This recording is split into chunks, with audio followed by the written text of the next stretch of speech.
Electronic media print media మిత్రులకి ఇవాళ నేను మాతో పాటు గౌరవ శాసనసభ్యులు అందరం కూడా కలిసి ఇవాళ రైతుల పక్షాన ప్రెస్ మీట్ పెట్టాలని ఇవాళ నిర్ణయించుకున్నాం. ఇవాళ ప్రెస్ మీట్ మాట్లాడడానికి కారణం ఇవాళ చాలా కడుపు మంటతోని ఇవాళ ప్రెస్ మీట్ పెట్టడం జరుగుతూ ఉంది. నేను హుజురాబాద్ నియోజకవర్గంలో తిరుగుతూ ఉంటే రైతుల ఆవేదన చూసి, నా హుజురాబాద్ నియోజకవర్గంలో ఉన్న రైతుల ఆవేదన చూసి, వారి కడుపు మంట చూసి, ఇలా నీళ్లు రాకుంటే వెలవెలలాడిపోతుంటే ఇలా ఎంత ఇబ్బంది పడుతూ ఉంటే, ఇలా ఎట్లయితే హుజురాబాద్ నియోజకవర్గంలో రైతులు ఇబ్బంది పడుతున్నారో ఇలా ఉత్తర తెలంగాణలో ఉన్న రైతులందరూ కూడా ఇలా నీళ్లు లేక చాలా ఇబ్బంది పడుతూ ఉన్నారు. కడుపు మంటతోని మేము ప్రెస్ మీట్ పెడతా ఉన్నాం రైతుల పక్షాన. అయ్యా రేవంత్ రెడ్డి గారు, మీరు సూటిగా సమాధానం చెప్పండి. ఇలా 1,00,000 క్యూసెక్ ఆఫ్ నీళ్లు కన్నేపల్లి పంప్ హౌస్ దగ్గర నుంచి పోతూ ఉన్నాయి, సముద్రంలో కలిసిపోతూ ఉన్నాయి. మీరు ఎందుకు ఎత్తుతలేరో జవాబు చెప్పండి.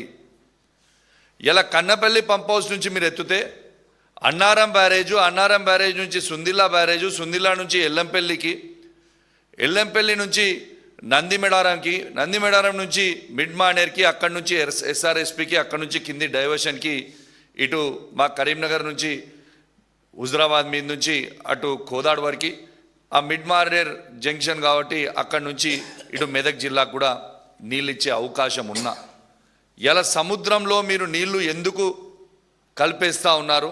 తెలంగాణ రైతుల కడుపు ఎందుకు కొడుతున్నాడో ఇలా రేవంత్ రెడ్డి గారు తెలంగాణలో ఉన్న రైతాంగానికి జవాబు చెప్పాల్సిన అవసరం ఉండదని నేను చెప్తా ఉన్నాను.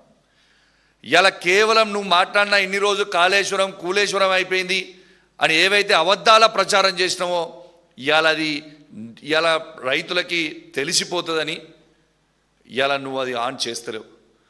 ఇలా రాజకీయాలు అవసరం లేదు రేవంత్ రెడ్డి గారు, రాజకీయాలు అవసరం లేదు. ఏమైనా రాజకీయాలు ఉంటే మళ్ళా ఎన్నికల కంటే 6 నెలల ముందు రాజకీయాలు చేసుకుందాం. కానీ వాళ్ళ రైతుల కడుపు మీద ఎందుకు కొడుతున్నావు అని మేము అడుగుతున్నాం. ఉత్తర తెలంగాణ రైతుల పక్షాన మేము అడుగుతా ఉన్నాం, వాళ్ళ కడుపు మీద మీరు ఎందుకు కొడుతూ ఉన్నారు? ఇలా రైతులు చేసిన తప్పేంటిది?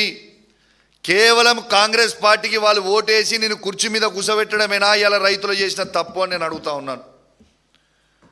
ఇలా రేవంత్ రెడ్డి గారు, మీ బాధ అంతే ఏంది? ఇవాళ అక్కడ నీళ్ళు ఎత్తుతే ఆ నీళ్లు రైతులకి రేపు యూరియా బస్తాలు ఇవ్వాల్సి వస్తుంది. యూరియా బస్తాలు ఇచ్చి పంట వండిన తర్వాత ఆ పంటకు కొనాల్సి వస్తుంది. ఆ పంట కొనుగోలుతో పాటు 500 బోనస్ ఇవ్వాల్సి వస్తుంది. ఇదంతా లొల్లేంది? నీళ్ళే ఇవ్వకపోతే అయిపోతుంది అని ఒక చిల్లర ఆలోచన ఇలా రేవంత్ రెడ్డి గారు చేయడం చాలా చాలా చాలా బాధాకరం. ఇలా రేవంత్ రెడ్డి గారు, మీరు వెంటనే నీళ్లు ఎత్తాలని మా తెలంగాణలో ఉన్న రైతుల పక్షాన మేము డిమాండ్ చేస్తూ ఉన్నాం.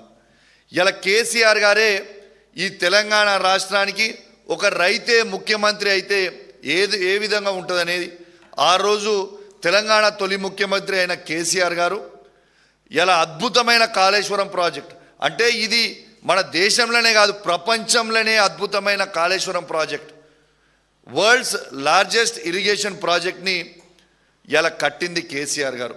ఎందుకంటే కేసీఆర్ గారు రైతు బిడ్డ కాబట్టి, కేసీఆర్ గారికి వ్యవసాయం గురించి తెలుసు కాబట్టి, ఇలా రైతు ఆవేదన కేసీఆర్కి తెలుసు కాబట్టి, ఇలా కేసీఆర్ గారు దుక్కి దున్ని సాలేస్తాడు కాబట్టే ఇలా కాళేశ్వరం నీళ్ళు అనేటి ఎంత ముఖ్యమో కేసీఆర్ గారికి తెలుసు.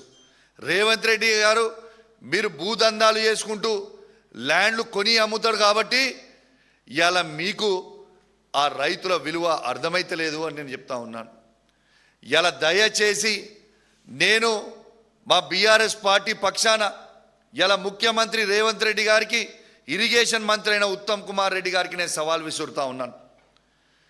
మేము మా పార్టీలో 28 మంది శాసనసభ్యులు ఉన్నాం. ఆ దొంగలు పోయింది కాక 28 మంది శాసనసభ్యులు ఉన్నాం. మేము 28 మంది శాసనసభ్యులు అందరం కూడా బాధ్యత వహిస్తాం. మీరు కన్నపల్లి పంప్ హౌస్ దగ్గర నీళ్లు ఎత్తండి. ఏ ఒక్క ఇంచ్ అయినా కూడా బ్యారేజ్లకు ఏమైనా ప్రాబ్లం అయితే అన్నారం కానీ సుందిలా కానీ ఇంచు కూడా ఏమైనా ప్రాబ్లం అయితే మేము 28 మంది రాజీనామా చేసి మళ్ళా పోటీ కూడా మేము చెయ్యము. నీకు దమ్ముందా మీ ఇద్దరికి సవాల్ యాక్సెప్ట్ చేయడానికి? మేము 28 మంది శాసనసభ్యులం వచ్చి కన్నపల్లి పంప్ హౌస్ దగ్గర కూర్చుంటాం కొంతమంది, అన్నారం బ్యారేజ్ దగ్గర కూర్చుంటాం కొంతమంది, సుందిలా దగ్గర కూర్చుంటాం కొంతమంది. ఇక రాండి చూద్దాం. అంటే కేవలము రైతులను ఇబ్బంది పెట్టాలనే ఒక ఆలోచనతోని ఇవాళ మీరు ఇబ్బంది పెడతా ఉన్నారు. ఇలా మీరు నీళ్ళు ఎత్తుతలేరు. ఎందుకంటే రేపు నేను చెప్పిన కదా రేవంత్ రెడ్డి గారు బద్నాం అవుతారని.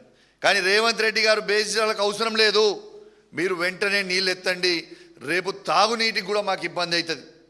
ఇలా నీళ్ళు ఇవ్వకపోతే ఇలా కరీంనగర్ జిల్లా బిడ్డగా నేను మీకు చెప్తా ఉన్నాను, మాకు చాలా ఇబ్బంది అవుతుంది. రేపు వ్యవసాయ నీళ్లు దేవుడి గారు కానీ వాడి నుంచి ఎత్తపోతే రేపు తాగడానికి మంచినీళ్ళు దొరికే పరిస్థితి లేదు.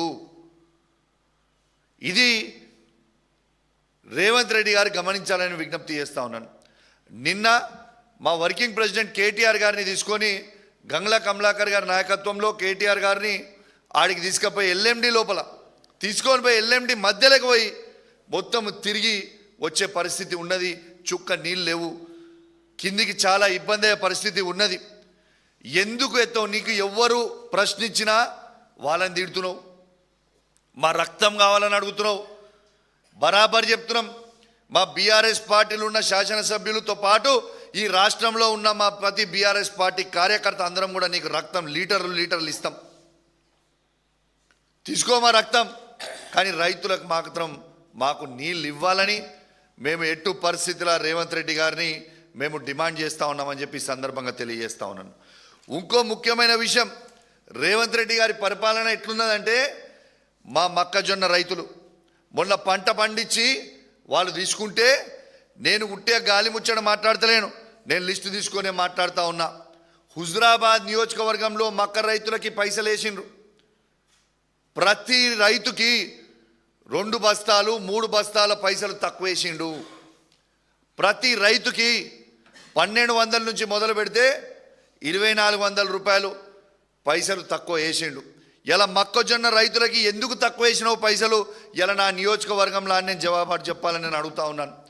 అంటే ఇది హుజురాబాద్ నియోజకవర్గంలోనే చేసిండ్రు అంటే రాష్ట్రం అంతా మక్క రైతులందరూ కూడా ఇదే పరిస్థితి చేస్తూ ఉన్నారు.